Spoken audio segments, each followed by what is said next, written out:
with an excessively high volume of people who are coming across the border.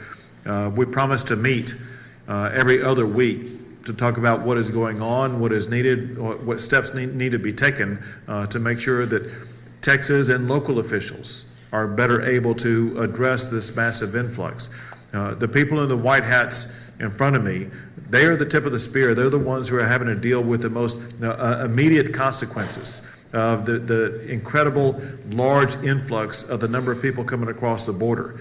They have incredible needs that have to be met if they're going to be able to handle this massive influx. One reason why they're in the Capitol today and why they will be in the Capitol this coming week is because I put on the special session agenda the funding of more border security efforts. And one thing I've heard consistently today is that each of these counties are dealing with a record number of people who are coming across the border. What was categorized as an unprecedented magnitude of people coming across is unlike anything they've ever seen. And many of them, as you've heard already, are people who are subject to being arrested. And when they are arrested, there are issues about where they can be placed. The volume of people who either are arrested or who need to be arrested is so large that we are all working with the Texas Jail Commission as well as the Commission on Law Enforcement to make sure that we're going to be able to arrest more people and then jail more people, as well as meet all the legal standards as we go about that process. Another thing that I've heard consistently from everybody at this table, and that is at the local level, they need more manpower in dealing with these people coming across the border, including especially dealing with gang members and dealing with people from very dangerous countries. One of the gang members, or one of the gangs that was referenced by one of the sheriffs was called Tango Blast. It's just one of a multitude of gangs that operate on both sides of the border, but are also involved in the human trafficking and human smuggling that's taking place in the state of Texas. One thing that we've talked about is identifying more jail cells for those who are migrants across the border illegally, who are arrested, and we're working on strategies here today, but also we'll continue to work on strategies with the state legislature to make sure that we have the funding that is needed to provide jail cells for everybody who is arrested.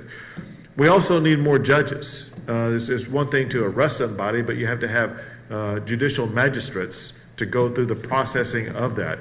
That's a strategy that my office and our team is working on dealing with.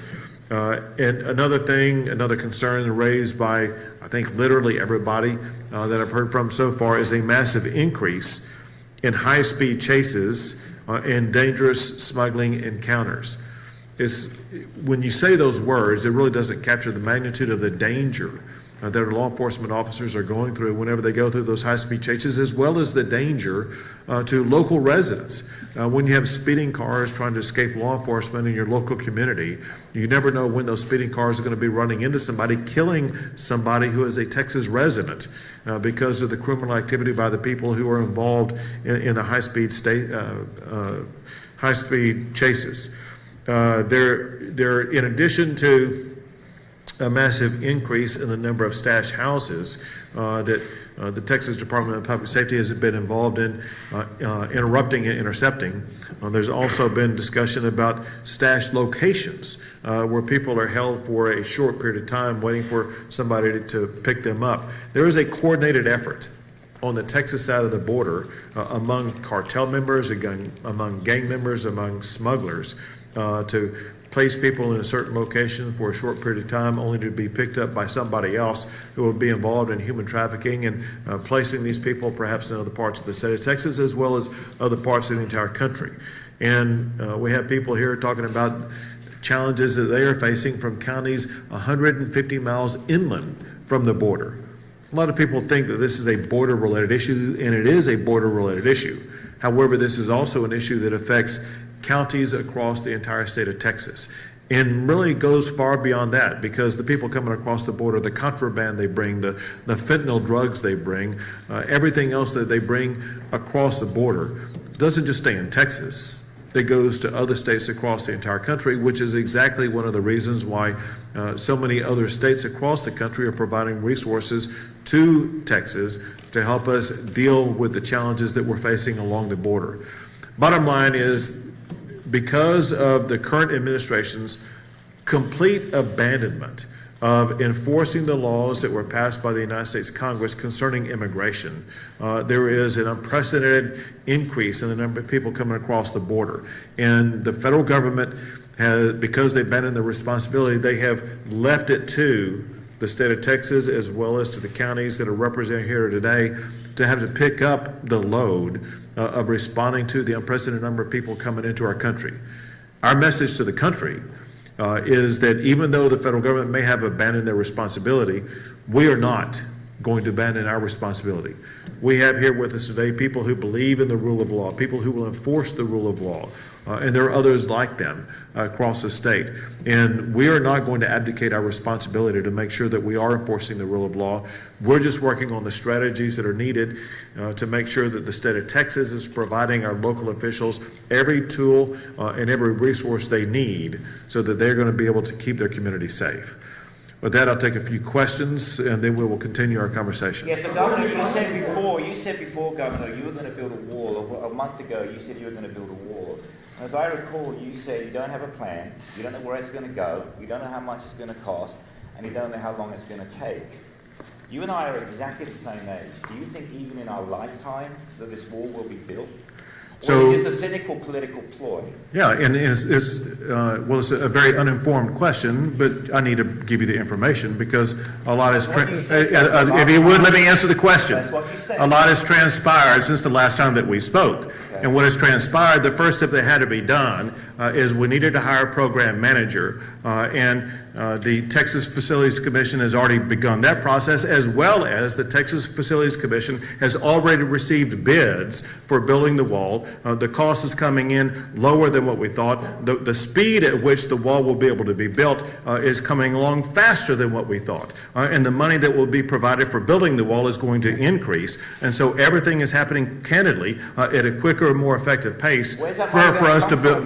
Where's that money going to come from the state of Texas. The federal government is not going to provide it. $250 million, you said. Yeah, the last time I saw the price for all this, just from Trump, was $12 billion. So where's the rest? And that was him. So where's the rest of the money? So we have bids in already. But how much? Next question. According to Customs and Border Protection statistics, Governor, Randy Clark, Breitbart, Texas, are you going to coordinate the construction of this with the Border Patrol to make sure we're using Texas right-of-way land that we might already own with Texas Department of Transportation?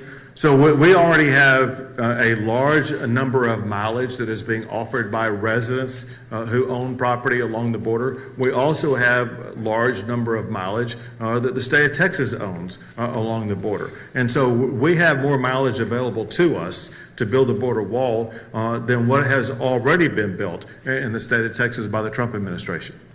According to Customs and Border Protection statistics, that agency staffing each year of the Trump administration, both overall and in the Southwest sector, was lower than even the lowest staff during the Obama administration. Why are you critical of President Trump's decreased staffing? So I'm going to need you to slow down and speak louder in your question because I couldn't catch everything you were saying. Sure. According to Customs and Border Protection statistics, that agency staffing in each year of the Trump administration, both overall and in the Southwest sector, was less than even the lowest staff during the Obama administration. Why are you more critical of President Trump for that? Sure. President Trump did more than any other president has ever done to secure the border, as well as more than any other president to decrease the number of people coming across the border. And it was because of the strategies that the president was able to achieve, such as the Remain in Mexico policy, such as the Title 42 policy, such as the agreements the president was able to hammer out, not just with Mexico, but also with the Northern Triangle countries. And the numbers speak for themselves. Easy examples. And that is April of last year, when President Trump was still president, there were about 17,000, a bit more than 17,000 apprehensions made in that April. This April, that increased almost 1,000% to more than 170,000. The same trend continued in May. During President Trump's last year in office in May, there were about 23,000 apprehensions. This year, there were more than 180,000 apprehensions. So if you look on a month-by-month basis, what you will see is an increase year over year, 800, 900%, sometimes almost 1,000%. And the difference is this. The Biden administration has abandoned the standards that the Trump administration put into place that were effective in slowing the number of people coming across the border, period. Yes? Two more questions down here on the floor. Governor, we have the border sheriffs here and border law enforcement. We do have a special session going on. They're talking about their needs that they need to control the situation in their counties. So will we be using money already appropriated during the regular section, or will we be asking for more? I'm asking for additional appropriations from the state legislature during the special session to, in part, fund the needs that the sheriffs have articulated, but also to fund, in part, additional strategies that will be conducted by the state of Texas. Last question, Chris. Hey, Governor, these sheriffs are going to be arresting more people, housing more people, and presumably they're going to need lawyers. Is the state going to be paying both ends of the freight on that? Right. No. Yeah. So that's one of the cost figures, and that is there is a legal requirement to provide defense for somebody who doesn't have the resources to pay for that defense. And so, yeah, that's one of the costs involved in the overall process of the criminal justice system. All right, sir. Thank you, Chris. Thank you for coming. All right, let's pick back up.